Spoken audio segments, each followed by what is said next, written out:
सकाळी उठून आम्ही बाप लेकीने छान गंध वगैरे लावला आणि ही देवबाप्पाचा हार हाणायला येते की स्वतःला खाऊ तेच कळत नाही। देवबाप्पाला दिवा लावून आम्ही छान छान देवपूजा केली आणि उत्पत्ती एकादशी निमित्त असं फराळ केलं। आणि हा खिचडीतला बटाटा लहानापासून मोठ्यापर्यंत सगळ्यांनाच आवडतो बरं का।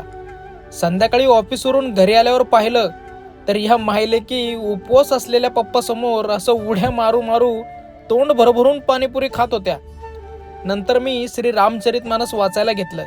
त्यात सतयुग, त्रेतायुग, द्वापरयुग यामध्ये पूजा, यज्ञ आणि योग यामुळे जी गती मिळते तीच गती कलियुगात फक्त भगवंताच्या नामस्मरणाने प्राप्त होते। 6 महिन्यातून एकदा माझ्या रुद्राक्षाच्या माळीला असं 24 तासासाठी तुपामध्ये ठेवावं लागतंय।